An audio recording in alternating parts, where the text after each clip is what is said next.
studied these games yet, so you know that I'm not. All right, how Drew Shelton match up against Mateo Uiagalelei? I'm not getting into that nitty-gritty. To me, this is like big takeaways from this game. Oregon went into Happy Valley and Penn State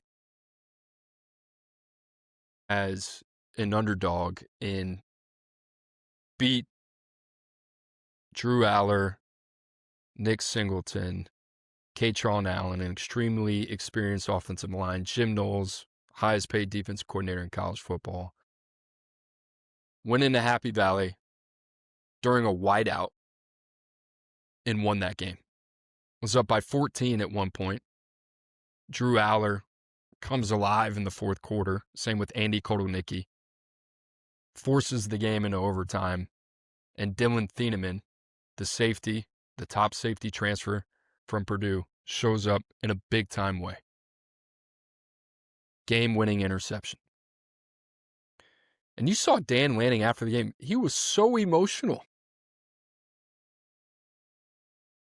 And you're like, what? Your team just won. What are you so, like, what is it? You could barely contain him. He could barely stay in the moment of that interview. He was so proud of the way that his guys played. And he told him, paraphrasing, hey, it's going to be a cut. It's going to be a cut game. It's going to be death by 1,000 paper cuts. And then you never know which one's going to hit an artery.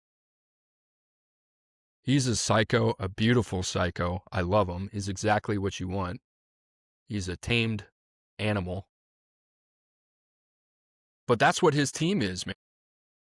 And you think about Oregon, you think about their DNA going all the way back to Chip Kelly. It was Flash. It was 17,000 uniform combinations. Mario Cristobal comes in. It's built on the offensive line. It's built on Penei Sewell. And then you have Dan Lanning comes in and he just mashes it all together. He brings that Kirby Smart want to SEC mentality. He goes out, he gets Isaiah World, #1 tackle in the portal. Gets Emmanuel Pregnon, one of the best interior linemen in the portal. Alex Harkey from Texas San Antonio. Puts that offensive line together with Alik Terry.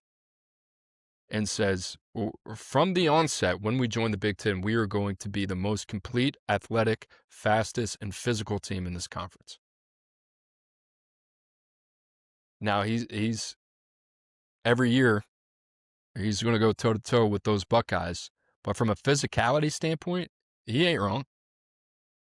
And his team just lives and breathes who he is. So my biggest takeaway on this is, like, if you're a fan of college football, you've been watching from afar, and you've been looking not only at the on-field results, but you're looking at the future of the game. You're looking at how the game has changed. And you're saying, all right, I want a coach who's a critical thinker. I want a coach that can adapt.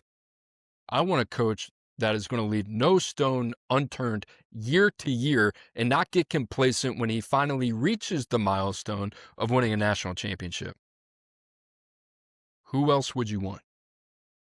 And in my opinion, you can very much make the case right now that Dan Lanning is the best coach in college football. And there are going to be people out there and say, well, he lost the head-to-head to Ohio State. He hadn't won the big game yet. I get it.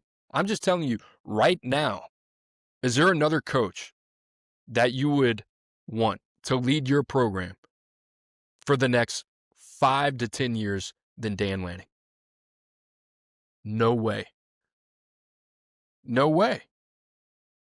And he's shown he can do it. Bo Nix, Dylan Gabriel, Dante Moore, Will Stein, Tosh Lupoy. And people are going to say, oh, well, they have the backing of Phil Knight and Nike. I understand it. That's the game. That's the point he made with Mike Gundy. That is the game. We have resources. I'm going to utilize them responsibly. They took 11 guys in the transfer portal. They were ranked in the top 5. The next least total number of commitments in the portal that was ranked in the top 5 was 18. They took 11 dudes, 11 guys are playing. They don't miss. Rarely. Everybody misses, but they're just ahead of the game.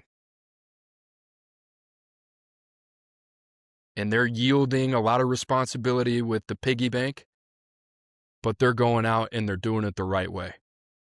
And you can say, yeah, maybe they're trust fund babies in the era of NIL, but like they're coming back and doubling and tripling the net worth. So I'll say it. There's no head coach that I would want more in college football than Dan Lanning. He's got that freaking psycho competitor, yet the exactness and the calculated vision to what they do and the execution of what they do 365 days out of the year. You can't ask for anything more. Other side, real quick. Penn State, it's all in front of you. You didn't play anybody in the first 3 weeks of the season. This was gut check. You were down 14 at home. Your quarterback showed up when you needed him the most. Threw a pick at the end of the game. That's a microcosm of Drew Aller. Find the guy that you had for the last 9.5 minutes of the game. Channel that guy. And play through him. And guess what? Aller's got to be better too. But I don't look at this game and say, oh, James Franklin couldn't get it done. Guys played their tail off, man. How do you not come out of that game feeling good about your team? Now, don't let that game beat you twice. Learn the lessons from that loss and get better. A lot of room to get better.